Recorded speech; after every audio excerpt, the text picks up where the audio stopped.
Hi guys, so let's now take a look at the Human Development Index, an excellent measure of economic development rather than simply focusing on economic growth. Okay, it was created to emphasize that people and their capabilities are the ultimate criteria for actually assessing economic development and to what extent that is happening within a given economy. Okay, now there's a variety of dimensions which are actually used in generating the Human Development Index, and that starts with a long and healthy life, so that involves life expectancy and a life expectancy index to be generated.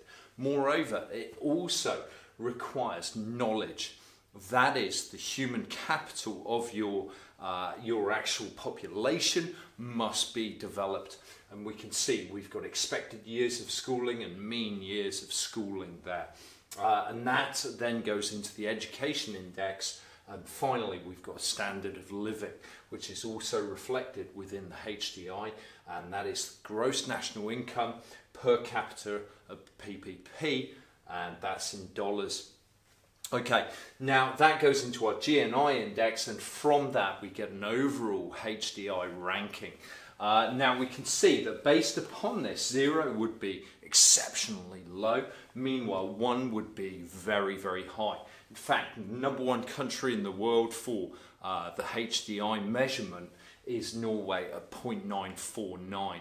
That was taken in 2016, and if we just contrast that with the Congo there, 0.28, you can see that there is a wide discrepancy between the top and bottom countries within the Human Development Index there.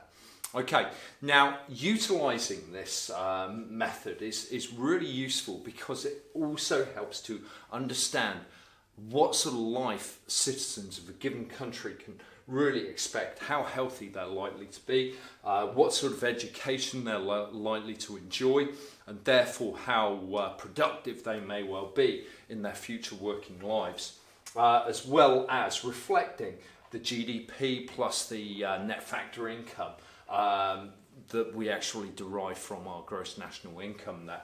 Okay, now there's a number of advantages to actually using this Human Development Index. And firstly, we're now focusing on a broader measure of economic development, of course, and that's useful as opposed to simply just focusing on monetary methods. It helps you to measure progress, and you can measure and monitor that progress as well.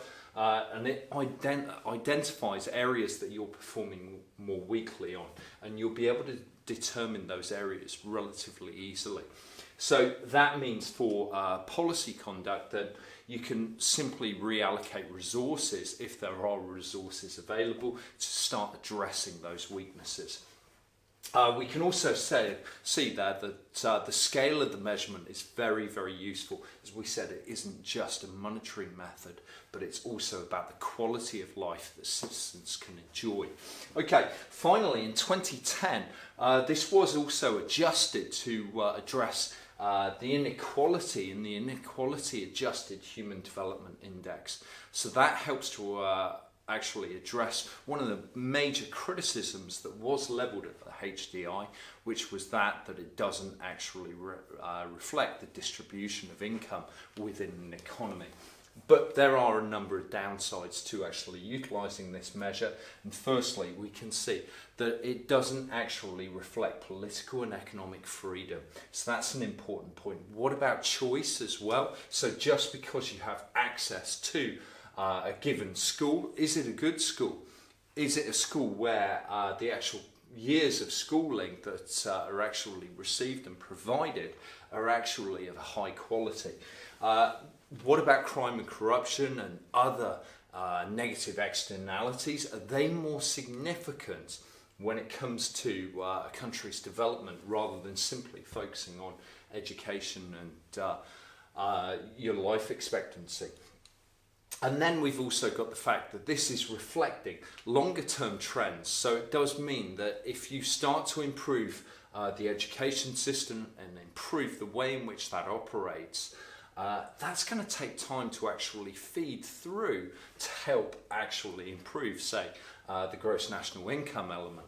Okay, and then of course within economies we know there are often very, very wide divergences between different regions. China is perhaps an excellent example of this.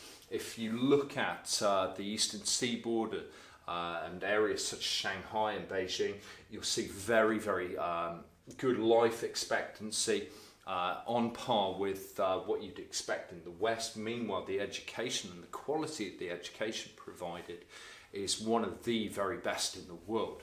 But you certainly will find a very, very different story when you actually move inland and look at some of China's poorer regions there. Okay, so there are of course very wide discrepancies, and finally in relation to that, in some areas China is a fully developed MEDC, those areas such as Shanghai and Beijing, but not so in much poorer provinces. Okay guys, now we'll move on to have a look at some of the evaluative points that you'd be able to use in any essay which is looking at GDP or HDI in our next lesson. Thanks ever so much, see you tomorrow.